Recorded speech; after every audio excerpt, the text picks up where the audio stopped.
Want to learn how to tune electronic fuel injection live in person with the guys from RealTuners? We have 2-day courses in dyno shops all across the country. You can register for these at RealTuners.com and click on RealTuners Live Classes. For more information or to make a reservation, go to RealTuners.com or message us on Facebook at RealTuners LLC.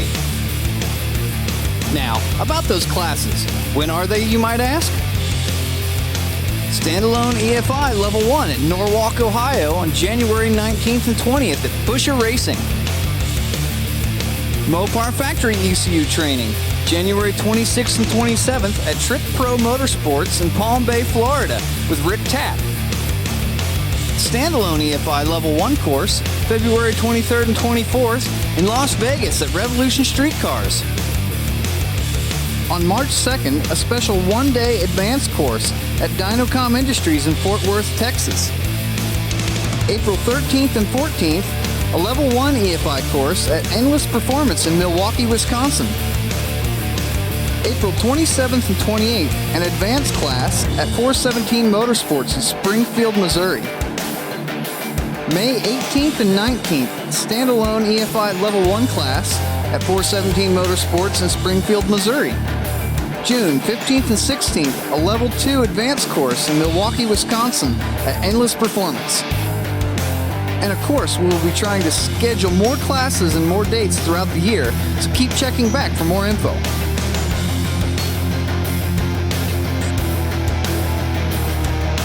A special person with a special talent goes... And as usual, we have our normal panel of hosts. Brad Klemp from Clapped Out. Bill Fowler of Big Hat Racing. James Short of Shore Tuning. John Bewley of Little John's Motorsport Solutions. Mark Dalquist of Throttles Performance. Scott Clark of RealTuners.com. Scott Evans of Helix Tuning. Tom Sewell of Fuel Injector Development. Dan Parker, the movie star. He's blind in one eye and can't see out the other. And possibly a few of our previous guest hosts will pop their heads in and chat as well. And as always, thanks for tuning in.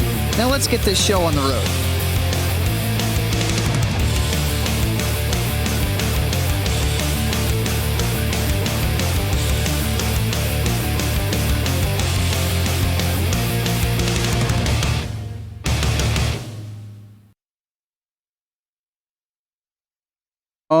All right, here we are. We should be rolling. Everybody here?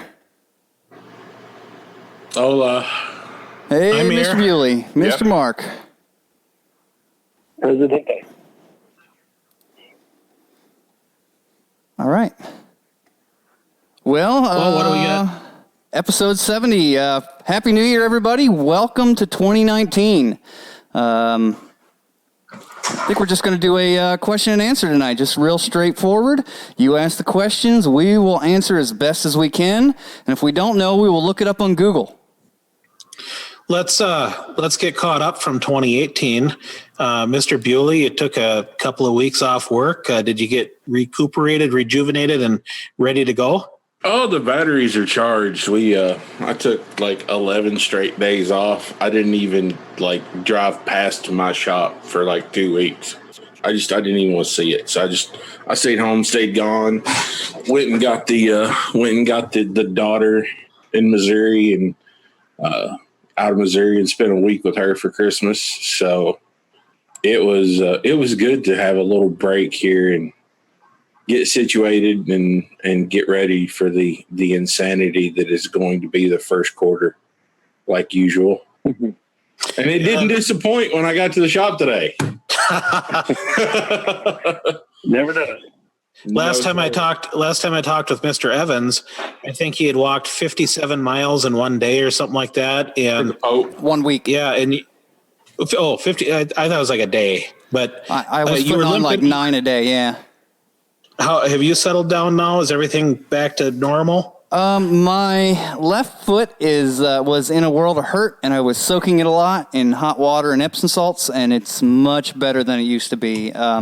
Still, if I'm up on it all day, it gets a little sore at the end of the day, but, you know, when you work on 6 shows at once, and you got to work in a 140,000 square foot warehouse, and you got to run everywhere to get stuff and build stuff. And then on top of it, I had some worn out shoes and no time to go buy new ones.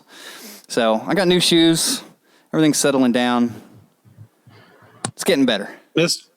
Mr. Fowler, how were your holidays? The holidays were fabulous. Even got some work done on the cars. So actually oddly productive for holidays. You know, you're not doing it right if you don't go back to work more tired than when you started. No doubt. That's the usual vacation. You need a vacation from the vacation, but Right.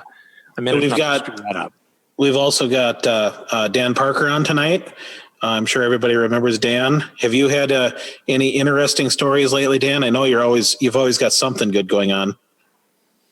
Yeah, I've got a few things going on. Making progress on my Corvette project.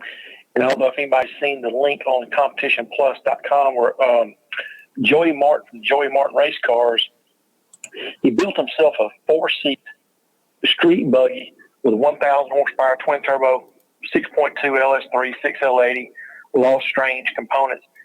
And he was wanting to sell it. So long story short, we got together, we got a raffle, and we're selling tickets, and part of the proceeds is going to help me finish my Corvette.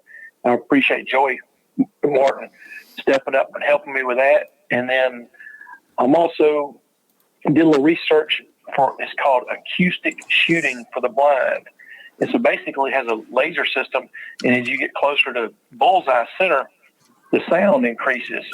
And it's a sport that in 2020, it's going to be an exhibition for the 2020 Paralympics. And so I fly to Colorado in 2 weeks for a 1-week training camp for that, and possibly going to get on U.S. Paralympic team for acoustic shooting. And that's about it around here. We also have Mike Matajasic on. He's been on before with the land speed record cars. How were your holidays, Mike? Everything was pretty good and uneventful. Lots of family coming to town from Florida. So just did some skeet shooting, drank some good bourbon, started up the race car to knock the dust off of it real quick. And the humidity was ridiculous. So I wanted to make sure nothing turned into dust basically here in South Carolina. We had 82% humidity and 75 degrees at 8 o'clock yesterday morning. So it was pretty gross out here. So skeet shooting, are you like a purist with an over-under, or what do you shoot with? No, I rented a gun at the range. Oh, definitely not a purist. No, just going out and having a good time. Yeah, just nothing competition for me for sure. Big fun. Absolutely. Okay, well, I think that gets through all that. We're doing question and answers tonight. Anybody got some questions? What's going on with we've got all these listeners. You all had the same holidays we did. What did you guys do? What do you got questions on? I just want to know how you're managing all that snow up there in Fargo. It looked ridiculous. I moved to Vegas to get away from that stuff, and that just looked like a nightmare. We don't have that much snow, not compared to some other parts of the country. What we got hit with was the cold. And what was it? It was 17 below with negative 40 to negative 45 wind chills. A couple of days ago, I don't remember. It was cold out. My dog didn't want to go outside, And of course, she refuses to wear boots. You can try and put the boots on her, and she'll rip them off with her teeth. She'll kick them off. She will not wear them. She'll wear her jacket, but not her boots. And so a potty break consists of 800 miles an hour out to the yard, and I don't even know if she slows down to do her business, and 800 miles an hour back in the house, and that's what it's like when it's that cold. So I don't blame her. You're just gonna have to go get a kiddie pool and put it in the garage and throw a couple of pieces of sod in there for the wintertime for her. Phil Strom is asking, what are some benefits of a triple disc converter versus a single? Bewley probably has some experience there.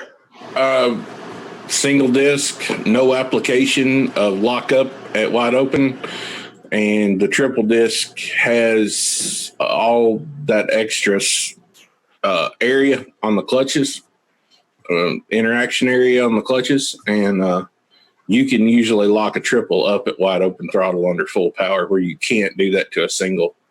You don't have enough surface area to do that with a single. But if you've got a good converter that is correct for the car, you shouldn't need to lock it up at all during a pass. Should be Jake really Hildebrand. close at the end. If your converter is right, it'll be really close to 3%, 2% slip anyway. So it'll be really close if you do it right. Jake Hildebrandt, our buddy from Fergus Falls, Minnesota. It's almost as cold there as it is in Fargo. He wants to know, what type of sensor are you guys using for dome control? Dual Mac valves, dual gates, big single turbo. What sensor are you using? So my personal preference is on things that are mission critical, which to me dome pressure kind of is, because if you make too much boost, you blow stuff up. And like your manifold pressure, I prefer the SSI sensors. You pay a little more money for them, but they hold up really well and they last really well. You can do eBay sensors if you want to risk it for those. I personally haven't had any major issues with them, but I try to leave the cheapo sensors for things like the oil pressure and fuel pressure gauge, that if I lose those, I can still drive home and not have any problems. I could still race without that gauge, even though I would feel uncomfortable. I could still do it. But I try to stick to the SSI stuff. And a lot of companies rebrand their sensors and put their logos on them. You know, AEM and Holley and just about everybody takes those SSI sensors and puts their stickers on them. Just like everybody does with the IGN 1A coils. Yep, same thing. Ton of IGN 1As out there. Everybody else has their name on them.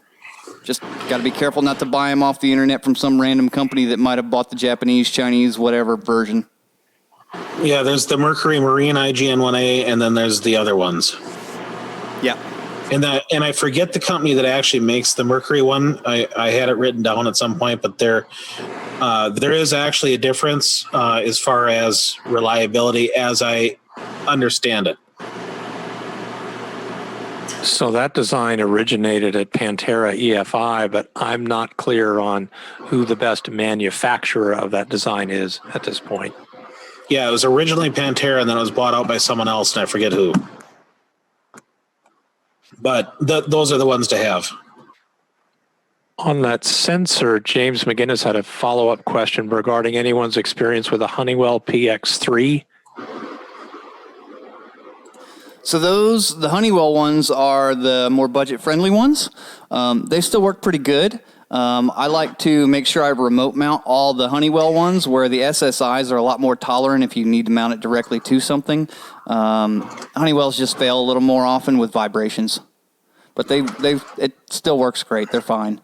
Like I said, the cheaper it is, the more I try to use it on stuff that isn't as critical.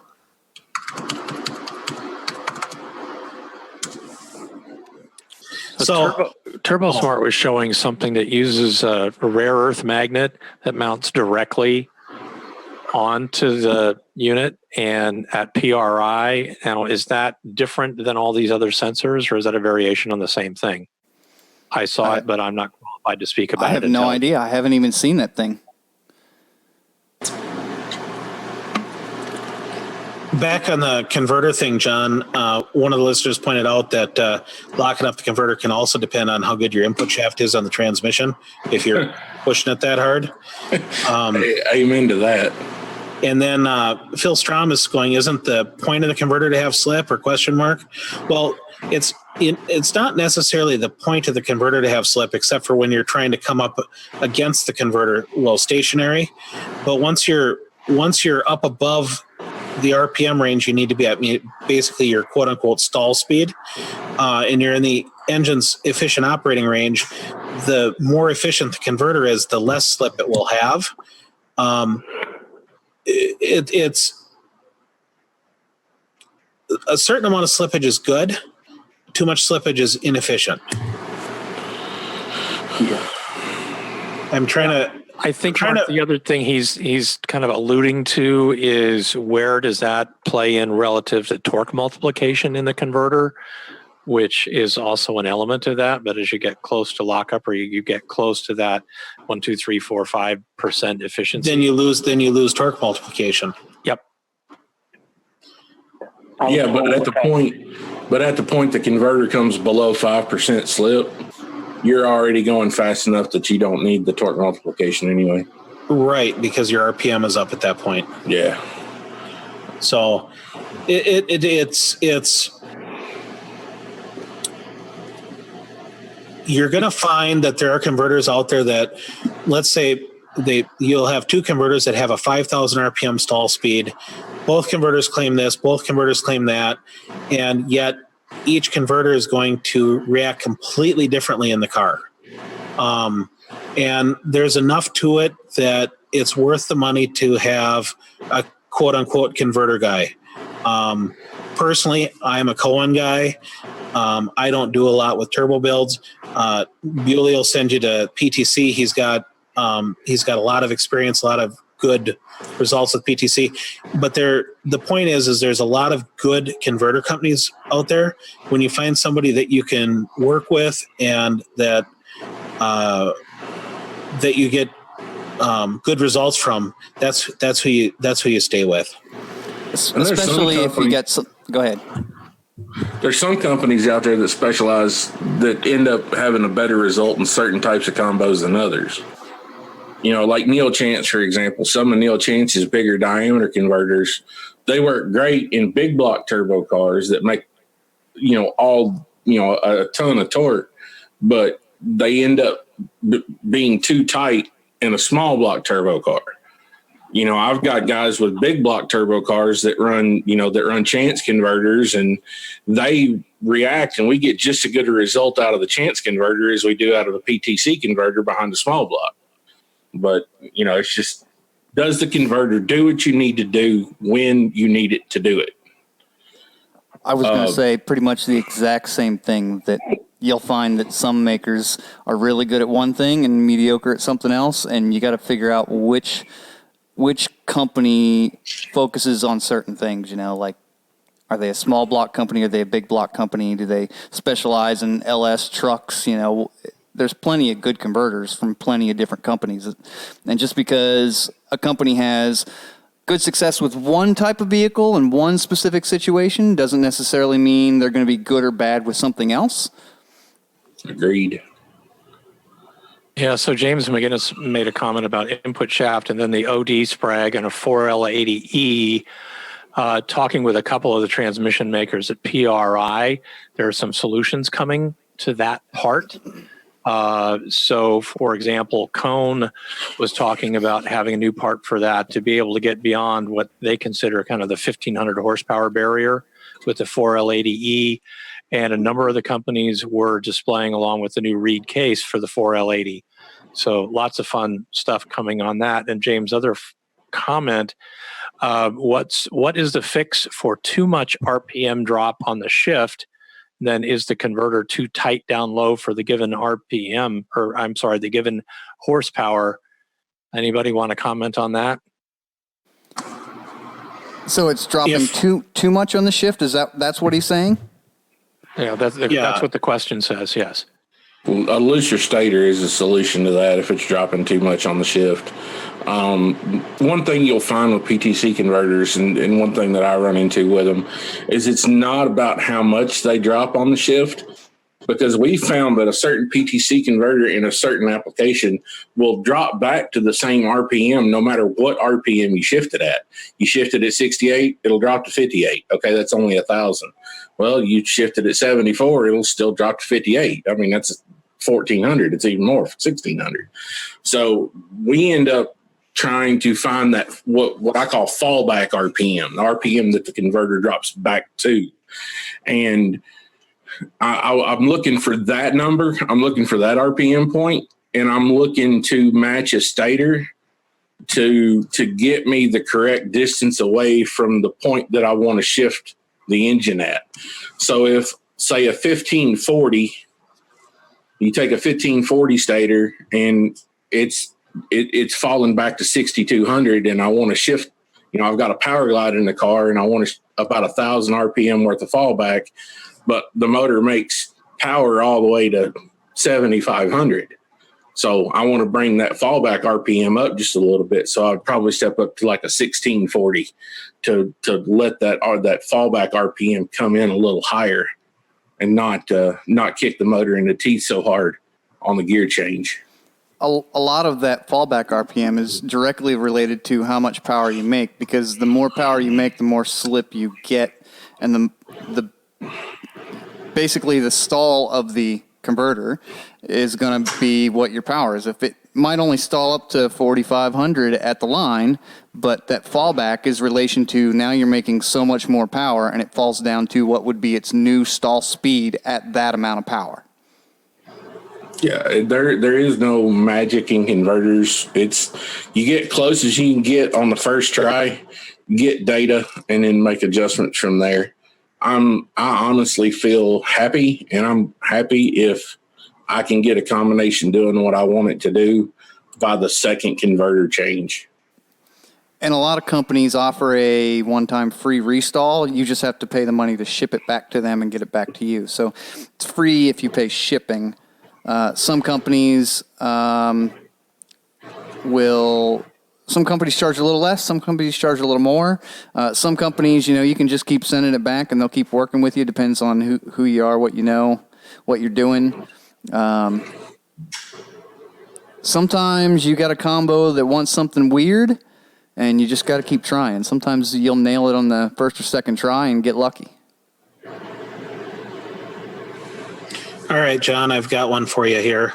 We've got a guy with a 331 cubic inch Ford with a 10.2 to 1 static compression. He wants to know if you think he could spool an S480 with a 1.32.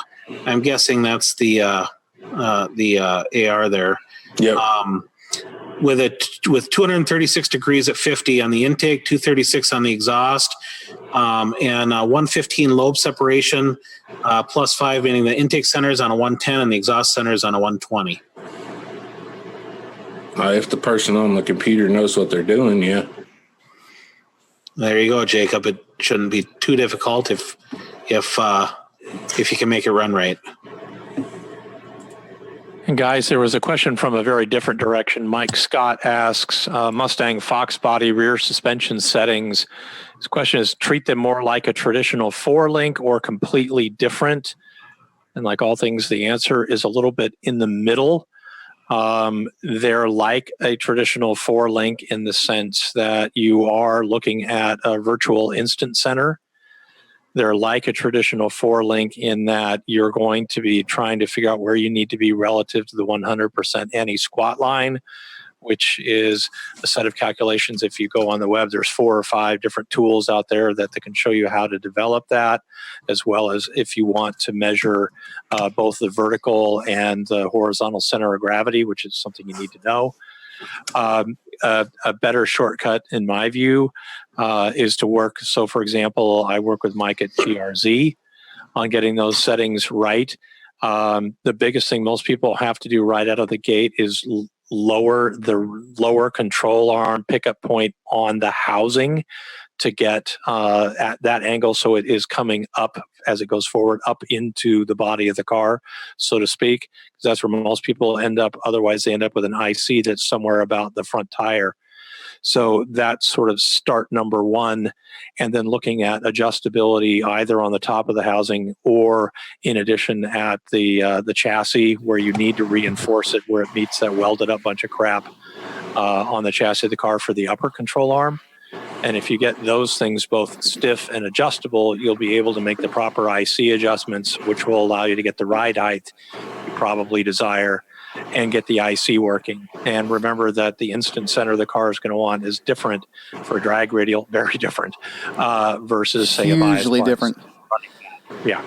Yep. The biggest problem that I see with guys trying to plot instant center on a stock suspension Mustang is they use actual length of the upper control arms And they don't measure the actual spot where it goes instead of because of the angle, and they get it too short. Because of the angle, no, it's too long. The stock length is actually too long because of the angle. I mean. Yeah.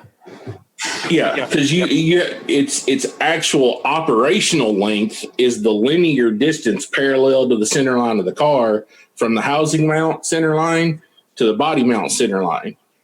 So, if it's 10 inches long on a 30-degree angle, it comes out to being an effective length of like 8.7 inches or something like that. So you have to compensate for the angle of the arm, not its actual length. So you have to make sure you use your effective length, not the actual length.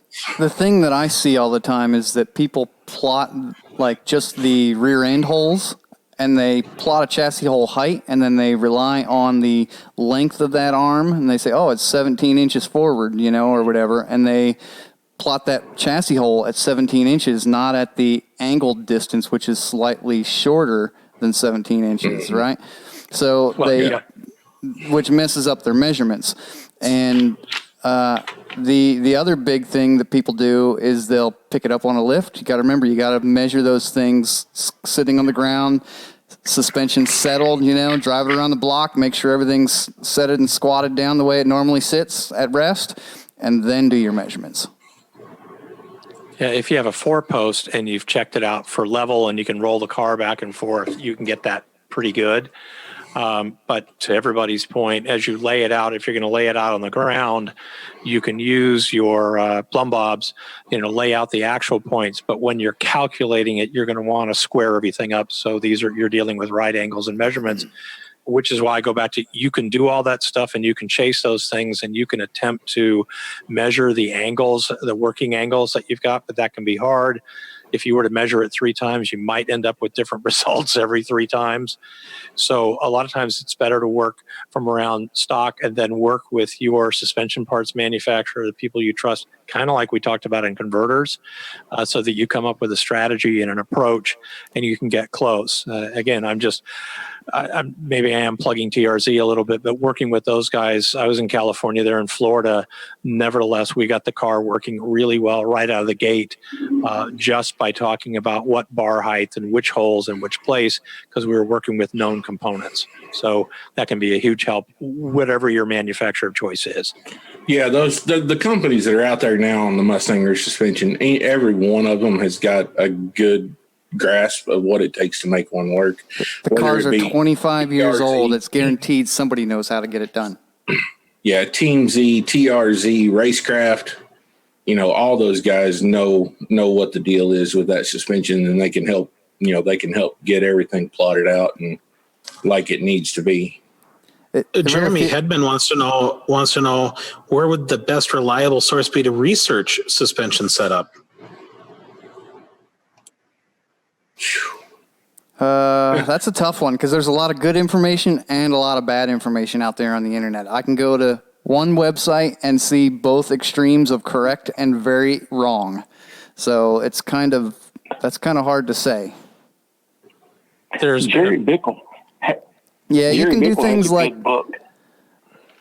I was also going to say you can also buy software for figuring out Instant Center. Jerry Bickle makes some.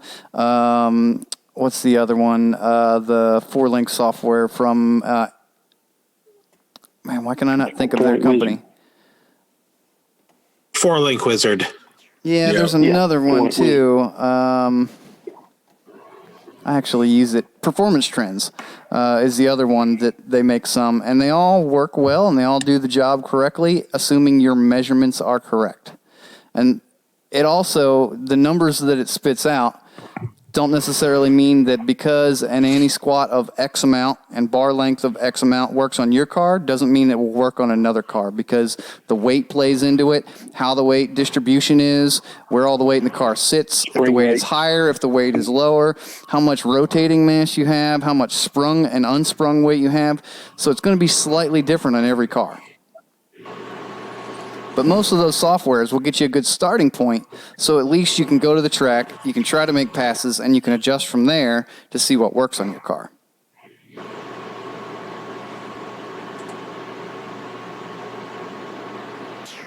I saw. So this is the dilemma of the day. I can see where this is a real problem. Does anyone have this dilemma in their heart as to who to love more, John Bewley or John A. Bewley? Which one gets kicked off of Facebook more? That's the one I like. Oh, wow. Who in the world? Next week it's going to be John A. Bewley. That's hilarious. Actually, his name is Kai Streets Jabril. Okay. Yeah. But, here's what I like about this guy. He puts another Wednesday of RealTuners, and I'm in the garage. I swear it's an every Wednesday alignment of the stars laughing. And, but that's what this is for. It's car guys getting together talking about cars. What could be bad about that? He's working on a 87 Mustang, Turbo 400, 8.8, VS 7875, Elite 950. He's out there working on cool shit. That's it. He's got ADD like the rest of us. He's got like 3 projects in process right now.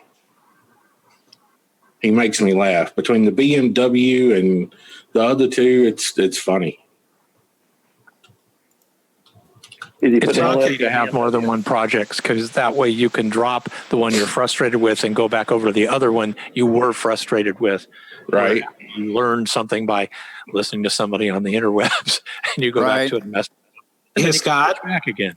Hey, Scott. Brock Harris says, are there other ways to listen tonight? Not seeing anything on YouTube or Mixler, and I don't have a way to cast Facebook on my shop TV. Mixler's up and running. And Mixler's going. The YouTube, I can't get going for some reason. I don't know why. I don't know if it's something with the streaming key. I don't know if it's something weird going on with my computer.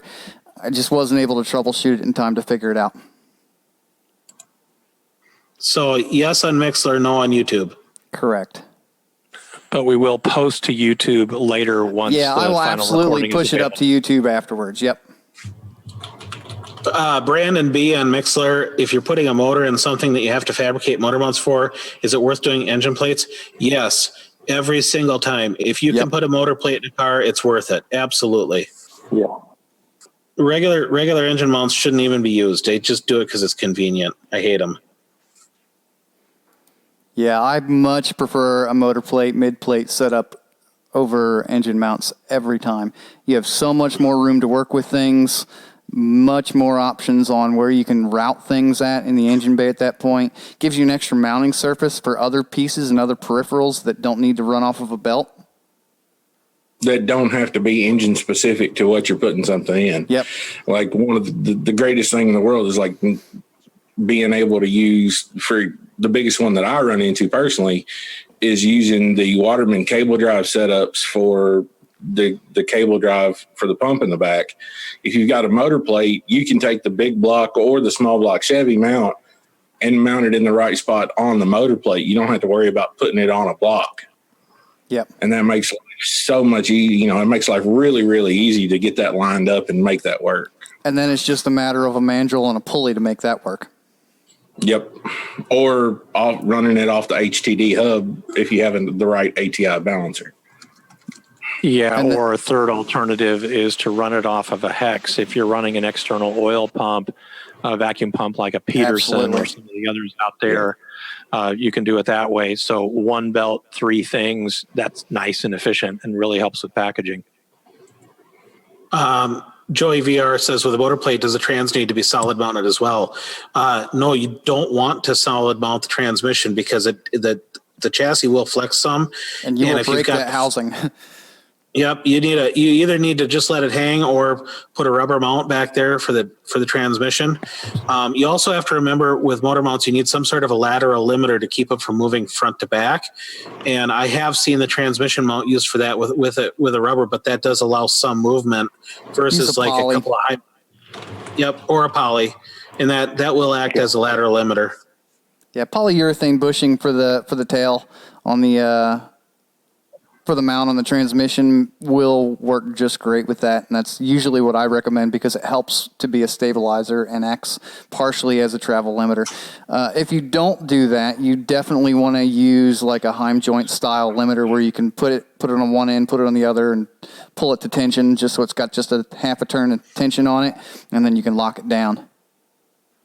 Yeah, so for those who are wondering what we're talking about, limiters, the plates will naturally flex fore to aft on the launch, which can literally result in either bending, breaking things, or shoving the drive shaft yoke up into the transmission and causing problems. So it's important not to allow it to flex in that direction back or forth. I also have a set of bolts and spacers that go to the heads on my motor plate just to stiffen that up a little bit. And then I also run the same thing that Scott just mentioned with the poly to locate it fore and aft. The other thing that's handy is that way if you've got the trans hung off of the mid plate and the motor mount in the back, again with a poly or something that flexes a little bit, you can pull the motor in and out without pulling the trans in and out, whereas leaving it hung off of the mid plate is going to be a problem. I try not to put bolts in the heads because the heads, even when they're bolted to the block, do move around. And if you're bolting them from two different sources, the plate is still going to move a little bit and the heads are going to move a little bit, and they move the wrong way and you end up with some problems. I've seen people think they have knocked out a head gasket, and all it was things were just shifting ever so slightly, a little tiny bit, and it pulled it just far enough to allow it to push out. So you got to be careful if you do it that way. We do have a lister with a McCamus built car that has front and rear plates and a solid tranny mount, and he's over 1,000 plus horse, running 179 in the quarter, and hasn't broken anything. But I'm going to point out that that's a McCamus built car, so we'll just leave it at that. There's a lot more to it.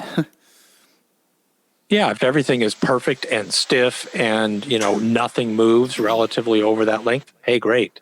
But you're taking a chance if it isn't that quality a chassis. RealTuners is kind of like the budget version of the Tim McCamus. What was it? The automated shop helper. Ask it a question. The one that broke the internet here right before Christmas. God, that video was so funny. We should post a link to that on RealTuners just so people that maybe did not catch that get a chance to, because it was the funniest thing maybe of 2018. Oh my God, it was good. I'm just disappointed in him for not incorporating his signature line about window lickers in it somewhere. There's a couple of guys that want to talk about oil control. Right. The first question was on with oil accumulators. Why aren't they talked about more in the LS world, especially with stock oil pans? Why aren't guys using oil accumulators? I think a lot of that comes down to space. Those that know what they do are using them. But the reality of it is just switching over to a good pan on an LS engine will fix the problem that an accumulator will fix. What pan do you recommend, Billy? What kind do you like the most? Any of the aftermarkets. The Morosos are really good about being able to keep a drag race oriented application. They've got a good baffle.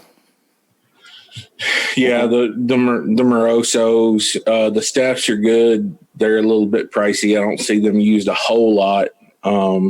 Most of my guys end up putting a Moroso pan on, or the Summit version of it, which is basically just a knockoff of the Moroso.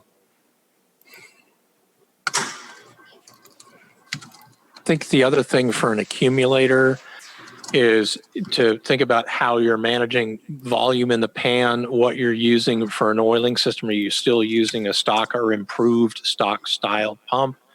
Or have you gone to some sort of outboard pump where you're picking up oil in the pan? And we talk mostly about drag race applications, but road race and other applications really do benefit from greater oil control and some of those things.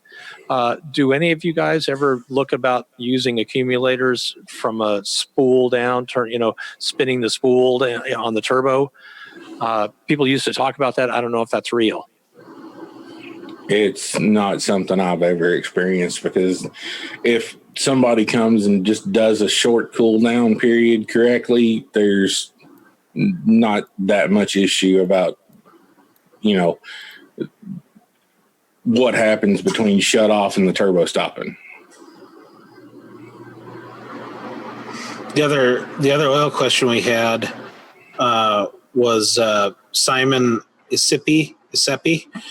Sorry if I butchered your name. He wants to know our thoughts on keeping oil squirters on a twin turbo LSA on a methanol half-mile car. Absolutely, any kind of endurance car. Absolutely, keep the piston oilers. Absolutely.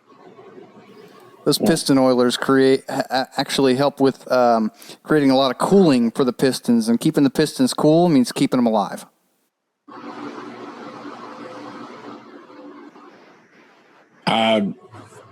I wouldn't have a problem keeping them on something like that. The methanol really doesn't bring heat stress into effect too much, not as much as if the car was on gasoline. But either way, it's not a bad thing to continue to use them and keep them on the car. Just compensate the volume that they require. Just compensate with the oil pump. On the land speed stuff, I would, if they're already there, I would definitely use them. Yeah, if you don't have the budget to add them, then, you'll probably be all right. But if they're already there, I definitely wouldn't take them out for sure. Yeah, the LSA comes with them stock from the factory. Yeah. John, what about guys using, does anybody in drag racing use the factory, single stage dry sump GM stuff? Not a lot of guys do unless they have a car with them, but I'm a very big fan of that style oiling system. I have an LS7 oil system sitting on the shelf to go on my own personal car if I ever get to it. I've got a couple of guys that have stepped up and done those LS7 style systems, and they work better than any wet sump system that's, with a factory pan for sure. I'm planning on putting one in my good motor for the Corvette also. All right, Scott Evans, this is probably up your alley, or maybe Bewley. Question on chassis dynos. For the guys with experience between a roller dyno and a hub dyno, can someone on the show that has used both of them tell me the pros and cons? I was looking at going with Dynocom hub dyno, their lower end unit. What do y'all seen or dealt with and recommend? I'm a big fan of the giant rollers. Hub dynos tend to be okay. I don't have any real issues with them. Just the setup and getting things going can be a little tedious because you're mounting the car directly to them. But there's some setup involved with any vehicle and any dyno anyways. I haven't used many hub dynos. I've only used 2 of them, and I didn't have any real issues with them. I just like the big roller. It's easier to strap cars down and get things on and off quick when you have to do something. When you have to work on it, you can push it off, do something, push it back on pretty easy. I don't know if there's really. I think it comes down to how you're going to use it, how much power you're going to use on it. If you're going to be putting cars that are making 1,500 wheel horsepower or more, you probably need to go with a hub dyno, because you're going to have a hard time keeping the tires planted on any roller style dyno at that point. And I've done them where we've pulled straight down to the ground with a bar in the center locked into the concrete, tying over the rear end and straight down to create the downforce, and still had problems when it starts getting to that point. I spent a fair amount of time with Allison with Dynocom while at PRI, and one nice thing about Dynocom is they sell both types of dynos. So when you're talking to them, you can get opinions on both, the big wheel or the hub. I was also there with a good friend of mine, Tom Hogshead, that I know from Drag Week. And at his shop, he is using the Dynocom hub dyno which he felt for the type of car that he uses, he prefers that because it takes a lot of variables around wheels and the type of tire being run, because people will pull in with a lot of strange crap on their cars, and it takes that out of the equation. And while there's a little bit of time in that, you mentioned, Scott, well, you got to unstrap the car to move it to do things. So there can be both, which is why a lot of people like a raised dyno for the big inertial combination eddy current ones. Yep. So you can actually work on the car. So there's a third avenue in there, whether to use an elevated and work off of a 4-post or something like that. So there's a lot of choices. I see Kenny Howard posting. I try to tell everybody also, make sure you get an eddy brake if you can get it. You're going to have more consistent data, and you're going to be able to do a wider range of tuning with something that has some kind of an eddy brake to it. If you just have an inertia dyno, it's wheel it up and go. And what I found over the years is that inertia dynos, the more power you make, the more exaggerated that number gets. So it can lead to some false ideas of your customers. Even though you know, oh, it does this amount, it's going to run this number. Somebody else is going to read on the internet, it does that amount. Oh man, I made like twice that, and I'm going to go much faster, and they maybe not because of the nature of the dyno. And the ones that are inertia, everybody's inertia dynos across the country all react slightly different. Where an eddy current dyno, if I've calibrated the dyno right, and I put the same load on it in Wisconsin that I put on it in Texas, it's going to be the same. I honestly think a good dyno has to have a combination of both, because you see some of the hubs that are nothing but brake, and I just don't feel that they're all that accurate. As long as it'll repeat, I don't really care what the number is. If I can make, as long as it will repeat, so I can have reasonable expectations out of changes I'm making, I'm happy. But if I make 3 pulls and the power is up and down and all over the place, well, then what's the point of even trying to tune on it, because you don't know if it's your tuning or if it's a dyno, So my biggest thing is find one that'll repeat, where you can get where you can repeat a number. Once you can repeat a number, then we can get after it. And always do a couple baseline pulls that are the exact same pull repeated one after the other to make sure things are right before you start changing things. Don't just make a pull and go, okay, let's add something. Make a pull. Do the exact same pull again. Do the exact same pull again. Great. I have a number that repeats. I know it's right. We can start tuning. Yeah, if you're making you make a pull, you cool it down, you make a pull, and it's a 50 horse change. Well, is that because you're a genius tuner, or because the dyno isn't, repeating?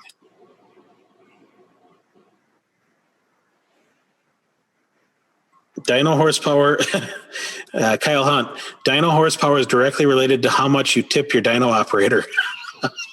1320 correction factor. True story. I know some people who have made an extra 100 horsepower because they went to the right dyno and paid for that extra 100 horsepower to show up magically. That 119 correction factor in the middle of November in Texas. Yeah, all of which means exactly crap when you actually show up at the track and your 1900 horsepower wheel car runs 580 in the eighth or whatever. The 180 degree temperature that shows on the dyno that it's only 90 degrees in the state. Yeah, hair dryer on the dyno stack. Yeah. Yep. Know somebody who had that. Saw it in the cabinet.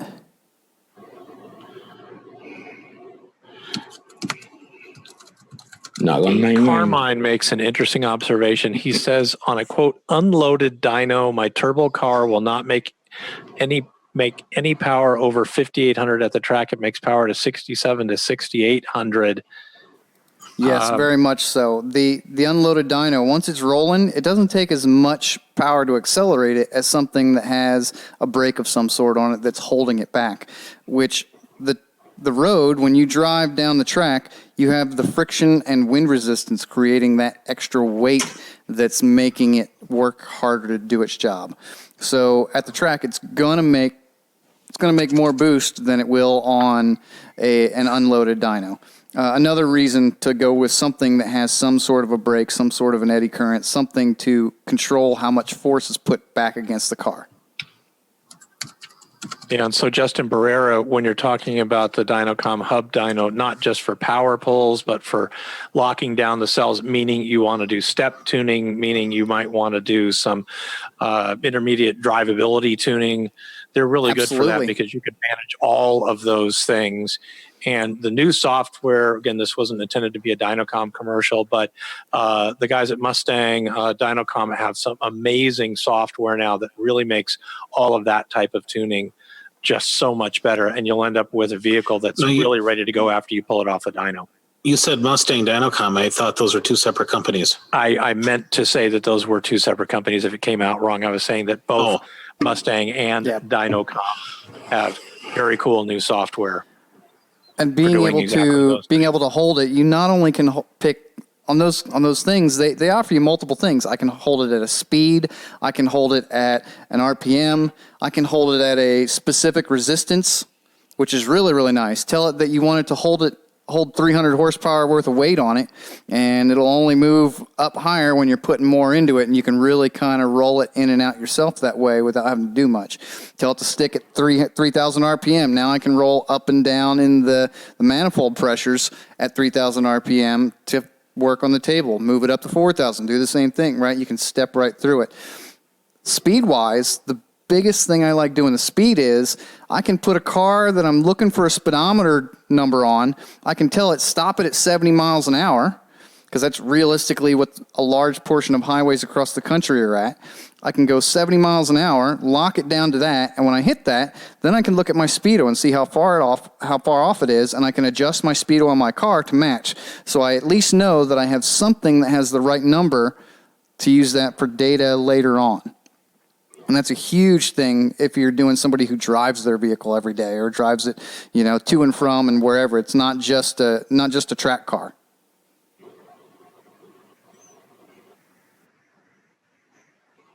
Yeah, that type of stuff is extraordinarily helpful for cars that actually do get driven.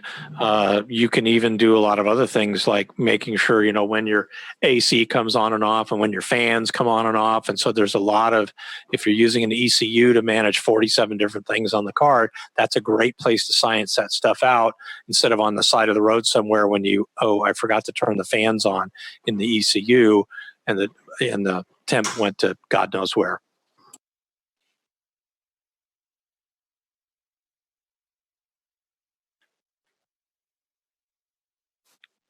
There was a comment back a little ways back on oil pans. One of the Andrew Williamson mentioned that he uses a AccuSump with an EPC valve, meaning it's an electronically controlled oil accumulator, improved racing crank scraper, improved racing oil pan baffle, and a C6 LS3 pan for a C5, all getting to the idea that oiling is a systems approach, not just a this or a that or a something else. And it needs to suit what's in the car. I know that Eric Yost was at least watching a little bit. I had a chance to talk with Eric at length about Drag Week and stuff. And since this is going in an article, I'm not giving anything away. But he mentioned his oiling system for the engine in his small block street race or super street power adder car. It has 12 quarts total oil in it. Just something to mention. Along with a number of parts designed to keep the car reliable down the road and making the number at the track.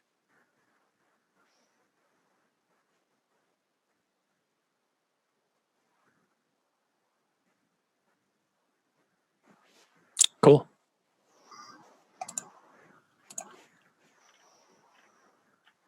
So just to finish, oiling systems need to be thought through top to bottom.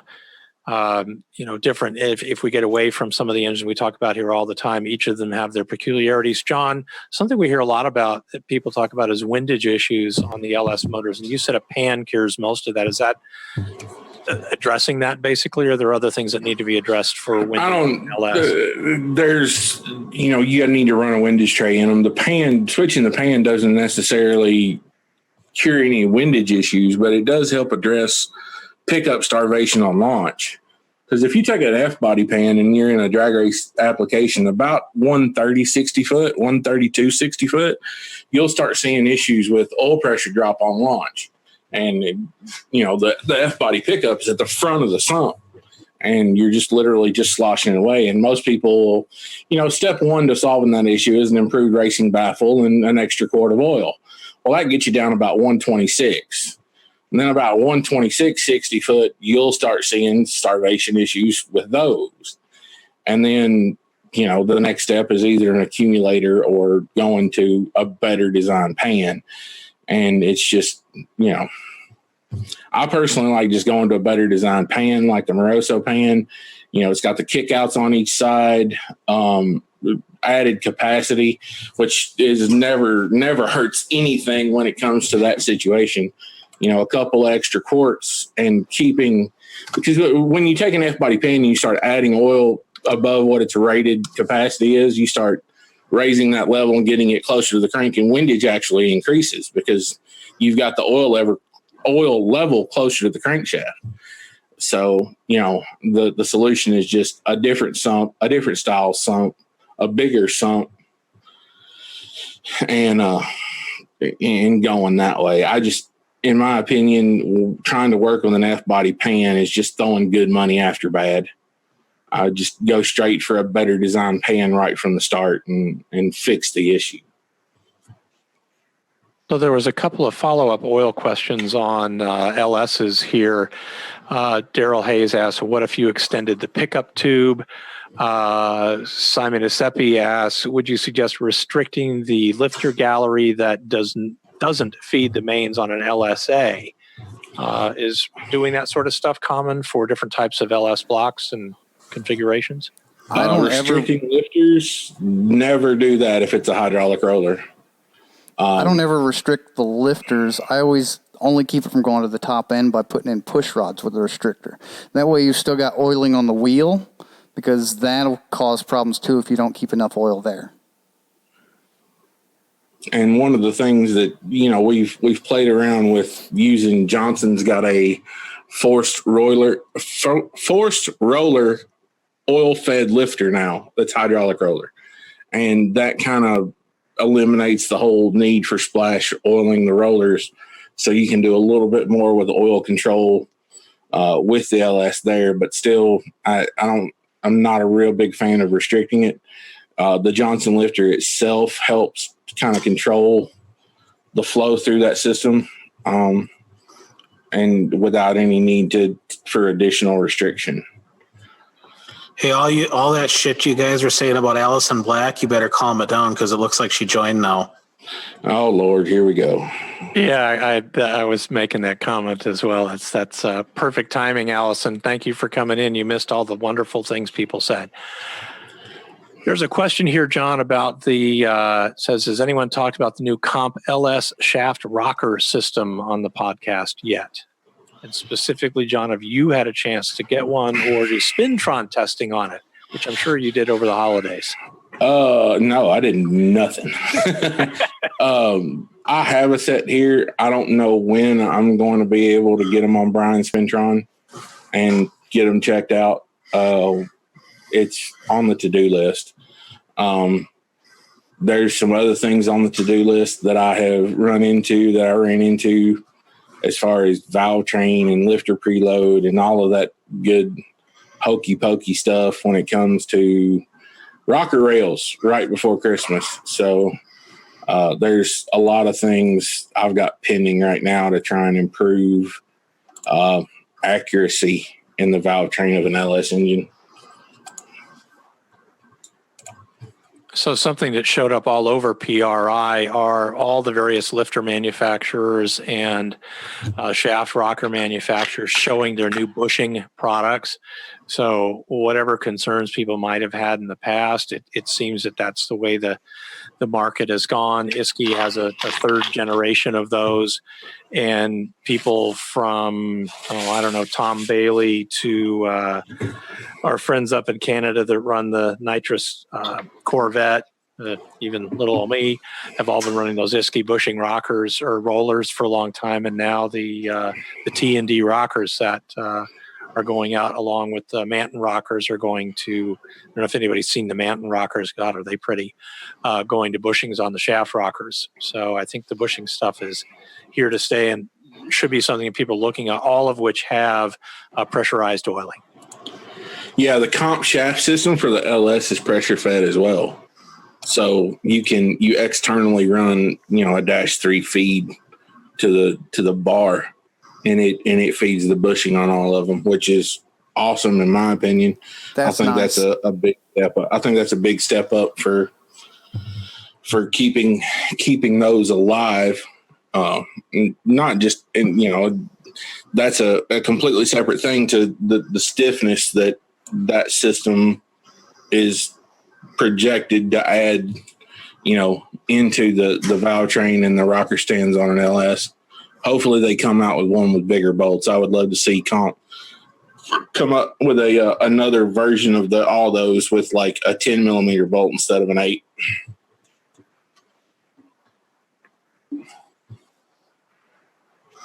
Yeah, that makes a lot of sense. Other questions out there from folks? We've come up on the top of the hour here, so we want to make sure we're covering all the questions that have come in from everybody. But we know we don't want to keep you all night because y'all got to get back in the garage and working on your cars. Just a couple of quick ones here. The article that you're talking about, Bill, that you didn't want to give away, do you know when that's due to come out? Look for that to be on the web in the February timeframe. Okay, there you go, Brandon. Jake Miller wants to know, how are the C6 LS2 pans? He's going to have pretty low ground clearance. What do you think of that pan, John? They're decent. The Corvette pans have pretty good oil control for as low profile as they are. The problem with putting them in most chassis is the fact that they can't deal with the width of the pan or the kickouts of the pan because they're extremely, extremely wide. Okay. Daniel Hayes, extending your pickup tube. It's a stopgap measure. It's something that you can do, on the cheap junkyard style to try and help that situation if you want to. But, it's a whole spending good money and chasing bad, is this the juice worth the squeeze? And when you can go buy a Moroso pan with a matching pickup and all that mess together in one shot, I can't advocate spending a bunch of money on reworking a stock F-body LS pan.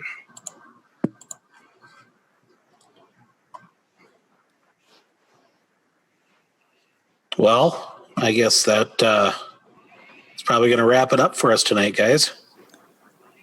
Sounds good. Anybody, any last comments before I play off the end of the show? Going once, going twice. Sold to the man with the race car. All right. We'll catch you guys next time around. All right. Thanks, everybody. Thanks for listening, and we'll catch you the next show. Thanks.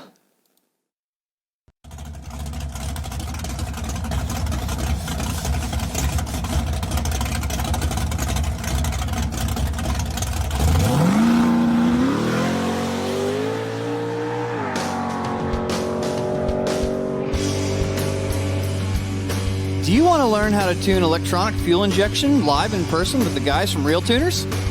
We have 2-day courses in dyno shops all across the country. You can register for these at RealTuners.com and click on RealTuners Live Classes. For more information or to make a reservation, go to RealTuners.com or message us on Facebook at RealTuners LLC. Now, about those classes, when are they, you might ask? Standalone EFI Level 1 at Norwalk, Ohio on January 19th and 20th at Busher Racing. Mopar Factory ECU Training, January 26th and 27th at Trip Pro Motorsports in Palm Bay, Florida with Rick Tapp.